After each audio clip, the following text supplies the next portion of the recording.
My name's Ethan Braid.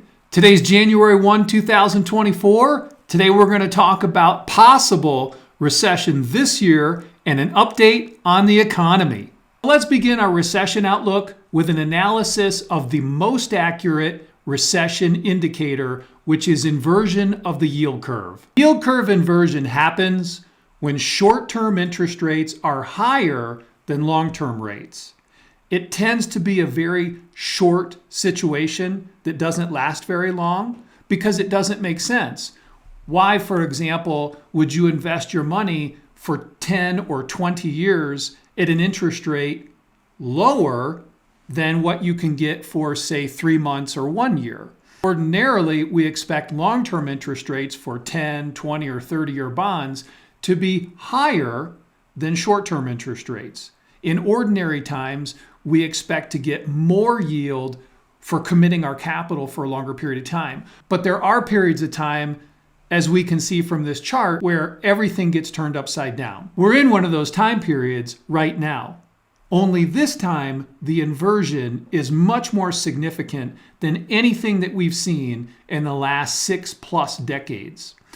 On this graph, you'll see this dark line is the zero level. And you notice that most of the time, there is no yield curve inversion. And what that means is that long-term interest rates are higher than short-term rates. But typically right before a recession, 1 to 2 years before a recession, the yield curve will invert. And you'll get paid more interest, like right now, for short-term interest rates than you will for long-term rates. It doesn't really make sense, does it? Why would I buy a 10-year bond right now at, say, 3.8% when I can get 5.3 for a 3-month T-bill? Again, the situation tends not to last very long, and it generally happens a year or 2 years before a recession starts. So let's look at the last 60+ years to see how accurate this indicator is for predicting a recession. What we see is that the yield curve inverts in the late 60s, and then the gray band is a recession. Then the yield curve inverts again, and we get the recession of 73, 74, which was particularly deep. Then the yield curve inverts again, and we get a recession. And here's the inversion and recession, an inversion and recession, an inversion and recession, inversion, recession. And I guess we could call this short-term event in 2020 a recession as well. And look, inversion preceded it. Look where we are today. We are massively inverted. And so while we may not get a recession in the next year, what we can confidently say is that the last 8 recessions have 100% of the time been preceded a year or two beforehand by yield curve inversion. So we need to ask ourselves, why is this time any different? We're dealing with an inversion that's far greater than anything we've seen in the last 6+ decades. And we're about maybe 2 years now into the inversion. Now let's cross-reference yield curve inversion with the federal funds rate. The federal funds rate is the rate that you hear about in the media that the central bank is either moving up or down or keeping level. After we study this chart and look at the last 70 years and 10 recessions, I think it's undeniable that raising the Fed funds rate leads to a recession. Let's review. Rates jumping up, recession. Rates jumping up, recession. Rates jumping up, recession. Rates jumping up, recession. Rates jumping up, not 1 but 2 recessions. Rates jump up before the 91 S&L recession. Here we see before 01-02, rates are jumping up to deal with the tech bubble. Then we get recession. Here's the mortgage bubble, real estate bubble of 2008, and we see Greenspan taking the rates up and up and up and up and up, and then it breaks. And interestingly enough, before the COVID recession, rates were going up and up and up and up. Then we get a short recession. Look where we're at today. Rates have gone up significantly. Now, we've seen larger rate moves back in the 70s, but this is a significant increase in interest rates and no recession yet. So now we can clearly see that every recession over the last 70 years, all 10, have been preceded by Fed funds increases until something breaks. I come back to the same question. Why is this time any different? I feel like I'm reliving 2007 and 2000 all over again. All this talk about a soft landing, I've heard it before. If you recall, there was a lot of talk of a soft landing back around 99, 2000 from all of the new paradigm believers. And then we saw what happened.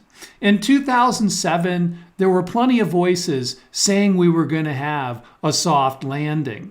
So the talk and hope for a soft landing now is eerily reminiscent of what I have seen personally over 20 years ago. Let's try to quantify the odds that the Fed has of creating a soft landing based on the last 70 years of data in 10 recessions. I think that their odds of engineering a soft landing are about 1 in 11. When I study this chart, I think that there has been possibly one soft landing, maybe, and we could say that the soft landing occurred right here in the 1990s, where the discount rate was taken up and then sideways for a number of years, and it was a while before we got a recession. So maybe that was a soft landing. But outside of that, we have 10 recessions where the Fed funds rate was taken up and then resulted in a recession. So I'm going to say that their odds are 1 in 11, 9% that they could engineer a soft landing. And yet everyone is going wild about this idea and pushing the Magnificent Seven stocks to the moon over the idea that there's going to be a soft landing. I'm saying that the odds are pretty low. We're probably 90% odds of a recession and 10% odds of a soft landing. Of course, I and everyone else hopes that there is a soft landing, but statistically, I think it's very, very low likelihood. And you need to think about that when managing your retirement portfolio and planning your future. Here is an update on core inflation.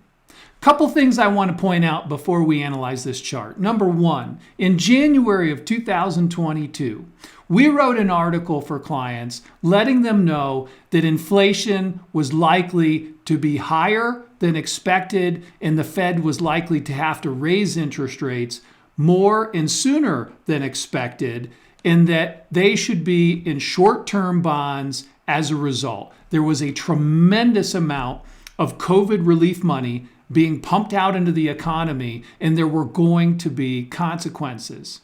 At the same time, we were told before that inflation was going to be transitory by Jerome Powell, and the Treasury Secretary, Janet Yellen, said there would not be any inflation, which is just amazing. And she said that if there was inflation, they had tools to deal with it. In both cases, these predictions and forecasts were wrong, and that matters because the people in charge who are running the central bank and in charge of our money supply and our economy have been dead wrong in their forecasts for inflation and interest rates. Here is a little bit of what we wrote to clients in January of 2022 on the topic of inflation.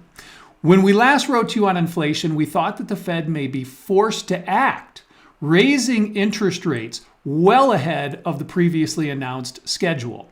As recently as November 8th, 2021, the head of the Chicago Fed stated there would be no interest rate hikes until 2023. Well, the train has left the station. In the last few weeks, everything the Fed has told us for a year has been turned completely upside down. All the talk about transitory inflation or no rate hikes until 2023 at the earliest, all of what the Fed has told us has been wrong. Inflation may be here for some time. We are not surprised. The amount of money printing has been hard to calculate. Since the COVID crisis began, over $8 trillion of stimulus has been unleashed, with another $2 trillion remaining for a total of 10 trillion. The various COVID relief bills total 6 trillion, 4 trillion of which has been spent, coupled with 4.7 trillion of quantitative easing by the Fed. The classic definition of inflation is too much money chasing too few goods. Does that sound like your local car dealership or real estate market? Well, it's been 2 years since we wrote that article, and our concerns about inflation have been validated. The inflation we were worried about showed up in a very big way. The Fed had to react by raising interest rates more than predicted, and they've held the interest rates higher for a lot longer than predicted by many. The end result is that in 2022, we had a very severe loss for long-term bonds because of interest rates going up. Remember that bond prices move inverse to interest rates. And as far as predictions for this year, there are a lot of people like Dr. Jeremy Siegel at the Wharton School who told us that we were going to get interest rate cuts this fall. And we still have yet to see an interest rate cut. As you listen to my commentary, hopefully you're getting the sense that predictions from experts are often wrong. And that's because they are. People who make forecasts and predictions really don't know what's going to happen in the future. They're just guessing. And I think that if you look at some of these people I'm referencing, the most respected experts like Dr. Jeremy Siegel at the Wharton School, or Janet Yellen, who runs our Treasury, or Jerome Powell, who runs our nation's banking system, they've made a lot of predictions in recent years and they've all been wrong. So you really got to ask yourself, why should we have a lot of confidence in any predictions that these people are giving us for the economy or a soft landing or no recession or something like that? Looking at this core inflation chart, we can see that inflation is now coming down. That's the good news. But if we look at the last major inflationary cycle, we see that inflation exploded in the late 60s due to spending for the Vietnam War and other factors. Then inflation starts to come down only to explode, and then start to come back down and explode. And there are some that say the reason why the 70s had persistent inflation was because the Fed failed to act decisively. Jerome Powell is paying attention now. He understands this is not a transitory problem. And you have to ask yourself, why would he just start to cut rates and then possibly get ourselves into a situation like the 1970s? So I'm a little miffed at all the people who are getting excited about potential interest rate cuts. It's almost as if they don't understand the history of interest rate cuts. We get interest rate cuts typically when we're in a recession. So if we do get interest rate cuts, it's more likely than not that those cuts are going to happen because we're in a recession, and nobody wants that. If you want to know why your local real estate market is insane, look no further than the Fed's quantitative easing program. Here we see the absolute value of Fed mortgage-backed securities purchases. This is where the central bank buys mortgage-backed securities, i.e. mortgages. And look at what they've done since the COVID crisis began. They purchased about $1.3 trillion of mortgage-backed securities, providing tremendous liquidity to the mortgage system at a time when interest rates were below 3% for mortgages. Craziness. I wish Jerome Powell would come out and apologize to the American people and say, I'm sorry. I'm sorry for going too crazy with mortgage-backed securities purchases and causing the inflation that everybody's dealing with. Now you can see that they're trying to correct the problem. This is quantitative tightening. What's happening here is that they're selling mortgage-backed securities every month, and they're trying to unload what they purchased. So these people caused the inflation. Now they're trying to get control of it. What's interesting is this is a brave new world of economics. This is stuff that's never been seen before. So that's why we keep repeating notes of caution for investors. We're in uncharted territory. One question we should all have is, what will be the end result of quantitative tightening? Clearly, the quantitative easing overstimulated the economy and had unintended consequences that I'm certain Jerome Powell did not want to happen. He overstimulated. He put too much money out there. That's very obvious. But will he over-tighten with his mortgage-backed securities reduction program?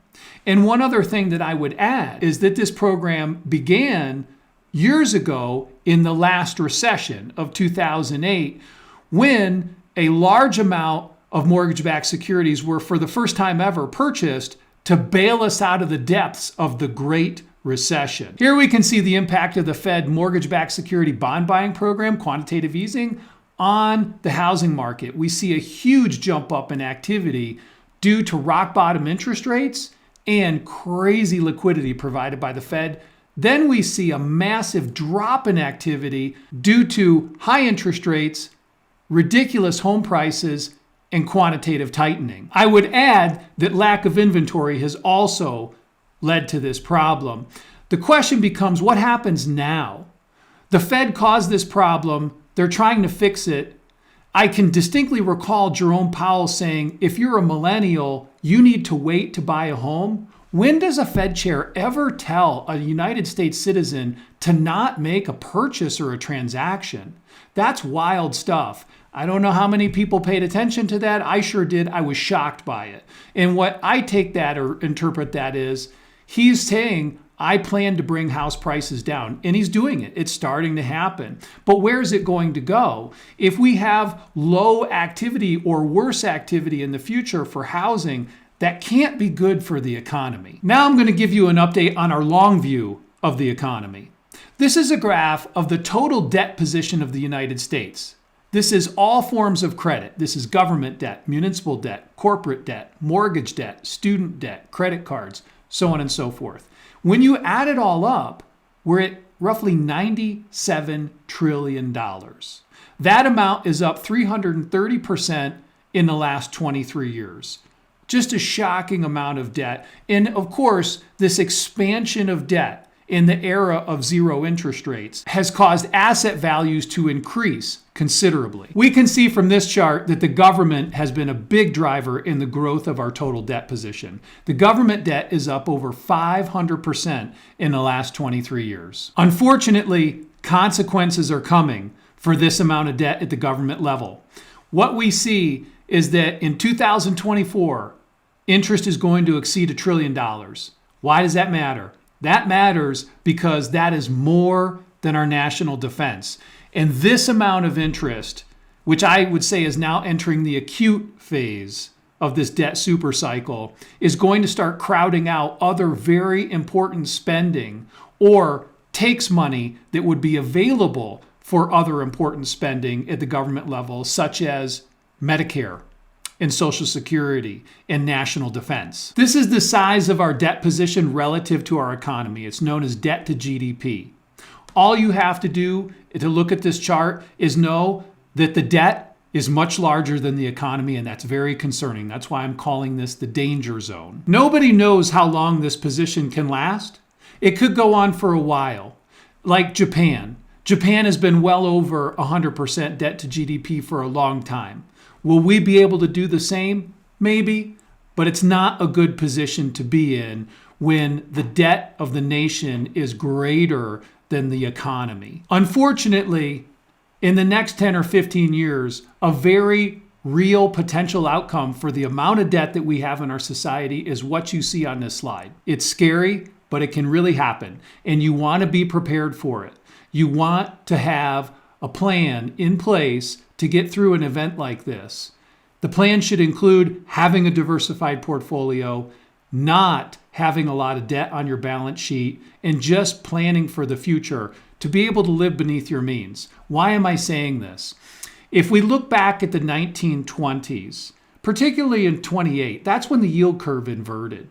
And then for the next 2 years, magically, the stock market just went up and up and up. Like now, by the way, we're on a parallel path in many ways with the late 1920s. And during this time, billions of dollars of credit were accumulated with installment plan loans for things like refrigerators, clothes, vehicles, et cetera, household goods.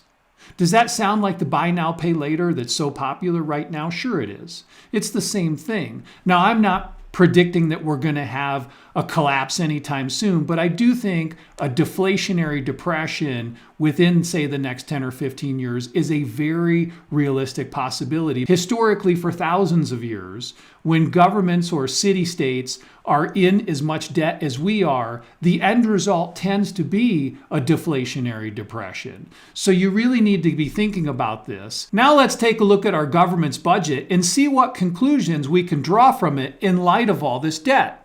Right away, we can see that the deficits are projected every year for the next decade to the tune of $20 trillion. This is madness.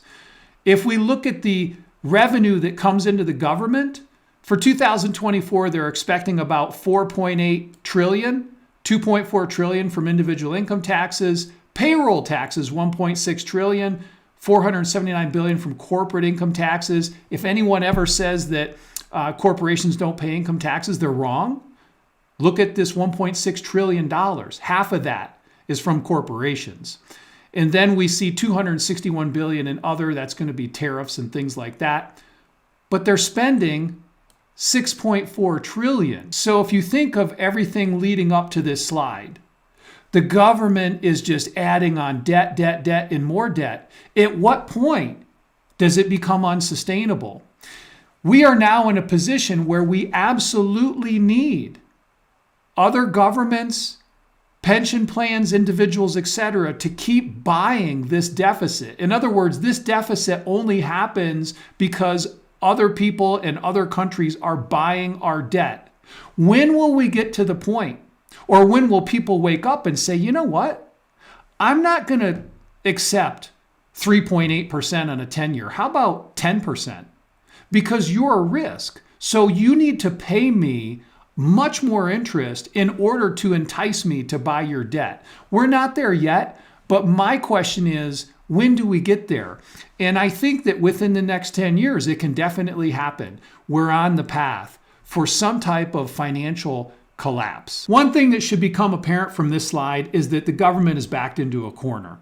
They can't raise taxes enough to combat the problem without causing a recession, and they can't cut spending enough to balance the budget without causing a recession.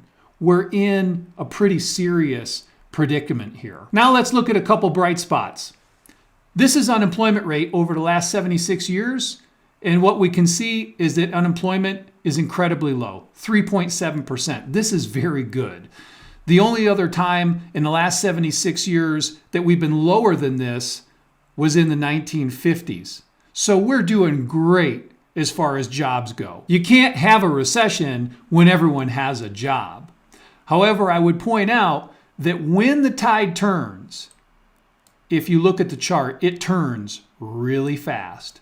So while we are in a wonderful situation right now with employment very high and unemployment very low, sometimes this situation can change rapidly. Let's hope that it doesn't. This last slide is also a big positive for our current situation, and this is mortgages that are delinquent by 90 days or more. We see that mortgage delinquency is incredibly low. This is just a record low here. In fact, if we go back to the late 90s, early 2000s, delinquency averaged about 1%. Now, we're doing the best we've ever done. I hope this video was useful and gets you thinking. I don't want to be a doom and gloom person. I really want to be an optimist. But in the face of all the data that we looked at, I think we need to be real with ourselves. A recession is more likely than not, that's for sure. Does it mean it's going to happen? Hopefully it doesn't. I'm really rooting for the Fed and hoping that they can pull off a soft landing, but the odds are stacked against them. And also think about this. If they were to pull interest rates down without us being in recessionary territory, then the inflation is going to come right back. Just think about that for a minute. People are talking about lower mortgage rates, and that's going to be great and cause house prices to go up. Well, that's inflation.